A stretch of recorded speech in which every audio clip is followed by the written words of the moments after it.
મદન મોહન દેવાય મનમોહન રૂપિણે ભક્તાનામ હૃદયેશાય નમો નિત્યમ નમો નમઃ. આરાધ્ય ઇષ્ટદેવ ભગવાન શ્રી સ્વામિનારાયણ મદન મોહનજી મહારાજના 200 વર્ષના પાટોત્સવમાં શ્રી પુરુષોત્તમ પ્રકાશની સુંદર મજાની કથા શ્રવણ કરાવી રહેલા એવા ગુરુતુલ્ય વક્તા પૂજ્ય હરિપ્રકાશ સ્વામી, મારા ગુરુ પૂજ્ય હરિસ્વરૂપ સ્વામી, હરિચરણ સ્વામી, ઉપસ્થિત સર્વે સંતો, સુખદેવ સ્વામી આદિક બધાને મારા ભાવથી જય સ્વામિનારાયણ.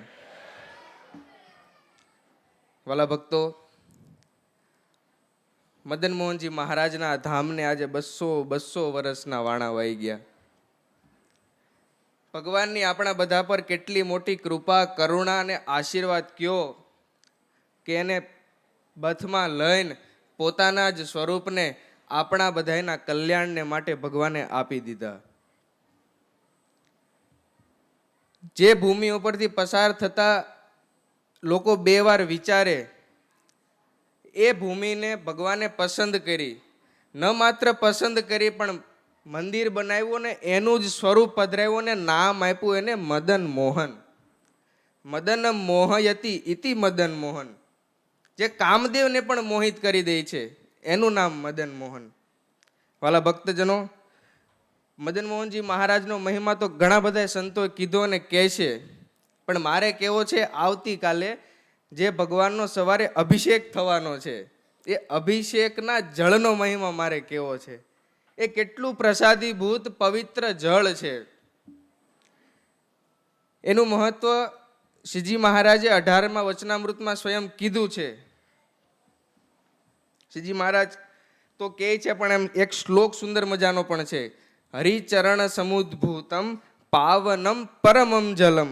એ ભગવાનના ચરણોથી સ્પર્શ થયેલું, અંકિત થયેલું જળ છે. એ પરમ પવિત્ર છે અને મહિમાથી ભરેલું જળ છે. આપણને બધાને એનો મહિમા છે અને કાલના જળનો મહિમા વિશેષ રહેશે. શ્રદ્ધયા યફ પીબેન નિત્યમ ભક્તિ મુક્તિમ પ્રયચ્છતિ.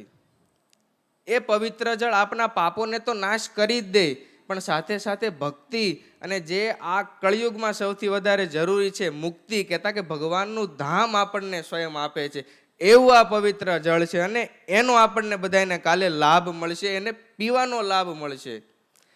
વાલા ભક્તજનો, એટલી જ વાત સાથે આપણે બધા આ ધામને પસંદ કર્યું. શ્રીજી મહારાજે આ ધામને પસંદ કર્યું, ભૂમિને પસંદ કરી. આપણે બધા મહદ ભાગ્યશાળી છીએ કે આપણને આવા વક્તાના મુખેથી આવા પવિત્ર ગ્રંથની અને આવા પવિત્ર ધામમાં કથાનો શ્રવણ કરવાનો મહિમા મળે છે અને સાથે સાથે પાટોત્સવના 200 વર્ષનો પણ દર્શનનું સુખ મળશે.